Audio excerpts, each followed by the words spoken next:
Hello viewers, কেমন আছেন সকলে? আশা করি সবাই ভালো আছেন, সুস্থ আছেন আর নিরাপদে আছেন। আজকের ব্লগ প্রস্তুত করব এমএস মোটরসে।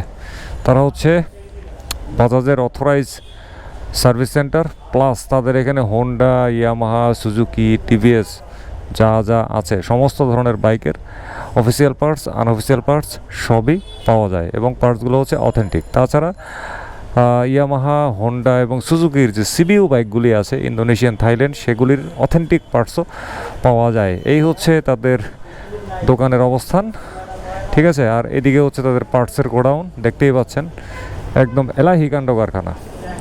তো এইখানে হচ্ছে তাদের মেইন অফিসটা, কাউন্টার, ক্যাশ কাউন্টার। আর এই ক্যাশ কাউন্টার থেকে নিচে নামলে তারপরে হচ্ছে তাদের সার্ভিস সেন্টার। আর তাদের অবস্থানটা হচ্ছে মিরপুর 60 ফিটের বারেক মোল্লা মোড়ের খুবই কাছে অবস্থিত, ঠিক আছে। এই হচ্ছে লোকেশনটা দেখাই দিলাম। এদিকে হচ্ছে আগারগাঁয়ের রাস্তা, এদিক থেকে যদি আমরা আসি তাহলে এদিকে এই সাইনবোর্ডটা দেখা যাবে। এই হচ্ছে একটা ছোটো সাইনবোর্ড, এই যে লেখা আছে MS motors Bajaj service centre. আর যদি আমরা এদিকে হচ্ছে মিরপুর 10 এদিক থেকে আসি তাহলে আসবো হচ্ছে ওই রাস্তায়, ওদিক থেকে তাকাইলেও কিন্তু এই সাইনবোর্ডগুলো দেখা যাবে। এই হচ্ছে গলিটা। তো চলেন তাদের এখানে আজকে কি বাইক সার্ভিসিং হচ্ছে, কি কাজ চলতেছে সংক্ষেপে আমরা একটু দেখি। সব বাইকের কাজই তাদের এখানে হয়।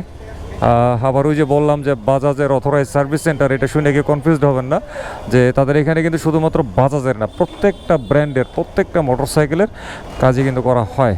4 স্ট্রোক হোক, 2 স্ট্রোক হোক, 150 CC, 110 CC, hero, Honda, Yamaha, Suzuki, TVS যা আছে সব বিশাল ব্যাপার। ও হয়রান হয়ে গেছি। তো এখন দেখি তো কী কাজ চলে। এটা হচ্ছে Yamaha FZS version 3 BS4 official. আচ্ছা, এটা হচ্ছে বাজাজ অ্যাভেঞ্জার 150 সিঙ্গেল ডিস্ক। আর এটা হচ্ছে কি, এটা হচ্ছে ইয়ামাহা FZS ভার্সন 2, অবশ্যই এটাও অফিসিয়াল। আচ্ছা, এটা হচ্ছে সুজুকি জিক্সার SF, এটা হচ্ছে পুরান SFটা ডুয়েল ডিস্ক। আচ্ছা, এদিকে কি কাজ চলতেছে, এটা হচ্ছে হিরো হাঙ্ক। এটা তো বেশ পুরনো, হিরো হোন্ডা হাঙ্ক, ওই আমলের হাঙ্ক। তার মানে এই হাঙ্কগুলা বর্তমান হাঙ্কের চাইতে একটু হেভি। যাই হোক, এখন দেখি কি কাজ চলতেছে। ভাই, এটার কি কাজ করতেছেন? FZS ভার্সন 2 এর এটার কি কাজ করেন? ইঞ্জিনের বিয়ারিং। আচ্ছা, ঠিকঠাক করছেন? ওই নষ্টটা কি হাতে আছে, নষ্ট বিয়ারিংটা? আচ্ছা, এটা কি কানেক্টিং রডেরটা নাকি? আচ্ছা, এটা হচ্ছে কানেক্টিং রডের বিয়ারিং। এটা পরিবর্তন করছে ইয়ামাহা FZS ভার্সন 2 এর ইঞ্জিনটা থেকে, বুঝতে পারছি। এটা কত কিলোমিটার চলছে ভাই? এটা কত? 20,000 কিলোমিটার। আচ্ছা, তো এত অল্প সময়ের মধ্যে কানেক্টিং রডের বিয়ারিং খেয়ে ফেলাইলো? আচ্ছা, বুঝতে পারছি। যাই হোক, আমার কাছে এটা খুবই কেমন লাগতেছে যে এত 20-30 হাজার কিলোমিটার চলা একটা বাইকের কানেক্টিং রডের বিয়ারিং খেয়ে ফেলাইছে।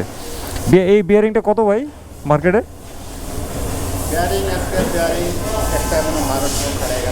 1200-1150 এরকম।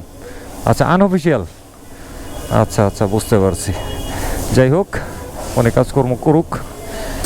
আচ্ছা, এইটা কি করতেছো ভাইয়া? এটা কি কাজ করো? ওয়ারিংয়ের কাজ? কি হয়েছিল ওয়ারিংয়ে? মিটার চলে যাই তো। আচ্ছা, এখন ঠিক হয়েছে। আচ্ছা, এটার ওয়ারিংয়ের কাজ করছে। তারপরে দেখি তো FZS ভার্সন 3 এর কি কাজ করতেছে। এটারে তো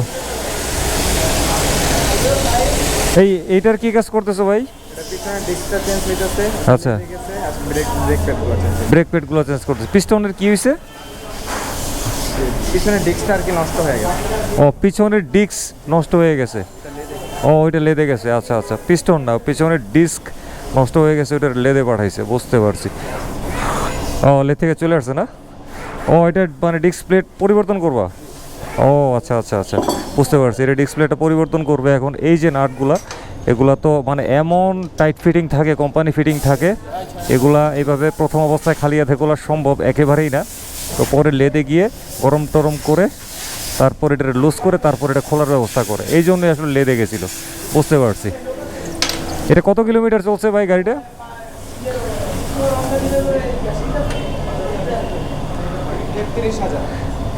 33,000 কিলোমিটার চলা motorcycle, Yamaha FZS version 3 official.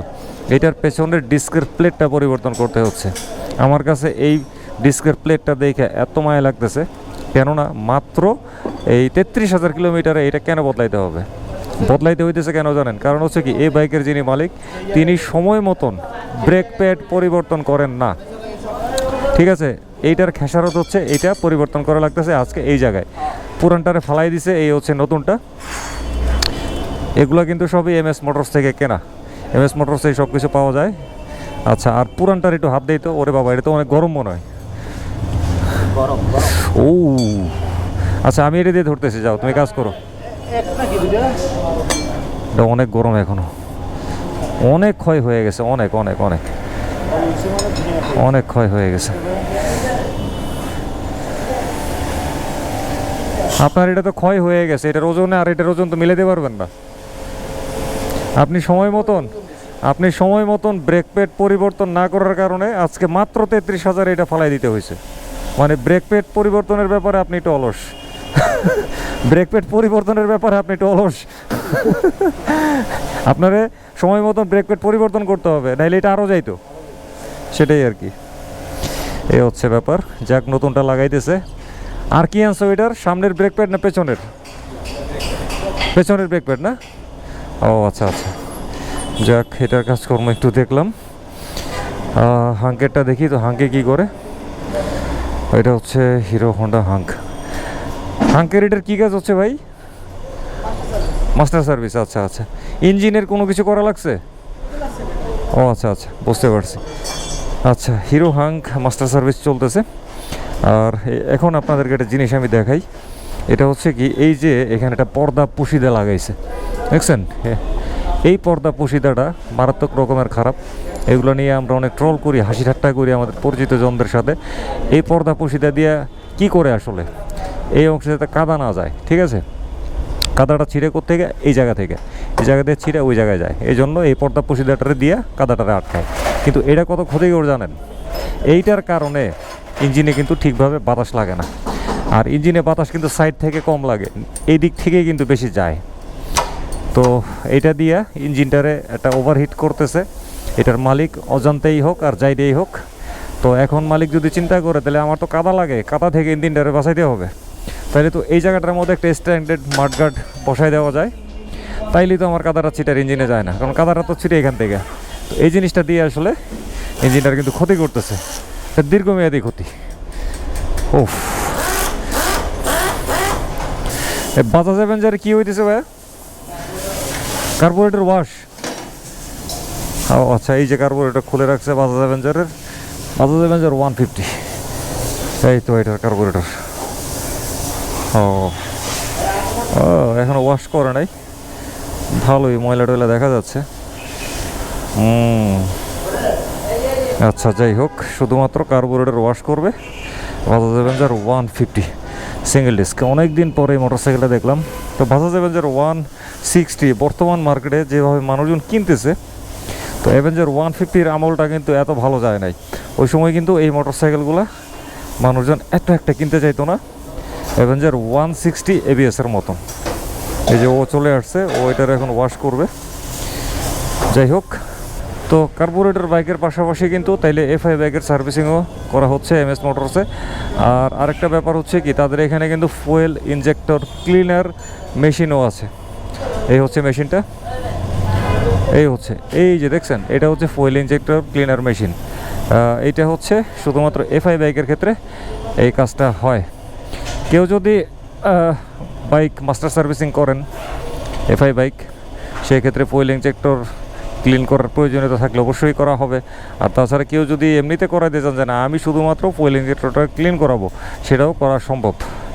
তো ডেসক্রিপশনে থাকবে তাদের মোবাইল ফোন নম্বর, কথা বলে কাজের বিস্তারিত রেট জেনে নিতে পারেন। আর সার্ভিস সেন্টারটা আমারও ব্যক্তিগতভাবে পরিচিত, তাদের এখানে কিন্তু প্রচুর কাজকর্ম হয়। তো সার্ভিস সেন্টারের কাজ ভালো হয় দেখে কিন্তু এত মানুষ প্রতিদিন আসে, এবং দিনের বেশিরভাগ সময়, সপ্তাহের বেশিরভাগ সময় এটার অবস্থা কিন্তু এরকম লাড়ে লাপ্পা অবস্থায় থাকে। ফাঁকা খুবই কম পাওয়া যায়। তো অবশ্যই সার্ভিস সেন্টারটা ভালো। আর তাদের এখানে কাজ করানোর সবচেয়ে বড় প্লাস পয়েন্ট হচ্ছে কি, পার্টসের জন্য আপনার বাইরে যেতে হবে না, তারা নিজেরা পার্টস আনে, বিক্রি করে, হোলসেলও বিক্রি করে, ঠিক আছে। তো সব কিছুই তাদের এখানে হয়, সুতরাং তাদের এখানে কাজ করাইলে একটা এক্সট্রা একটা মজা পাওয়া যাবে। আমার বাইরে কষ্ট করে পার্টস গিয়ে টই টই করে খুঁজে লাগবে না। আর ইন কেস অফ যদি তাদের কাছে কোনো একটা পার্টস না থাকে, তারাই দেখবেন সোর্সিং করে আপনারে এনে দিছে। সো ঠিক আছে, আজকে কথাবার্তা আর বলবো না, এক রাউন্ড ডোজ দিয়ে দিলাম কয়েকটা বাইক দিয়ে। ও, সিরামিক কোডিংয়ের কাজও তাদের এখানে হয়।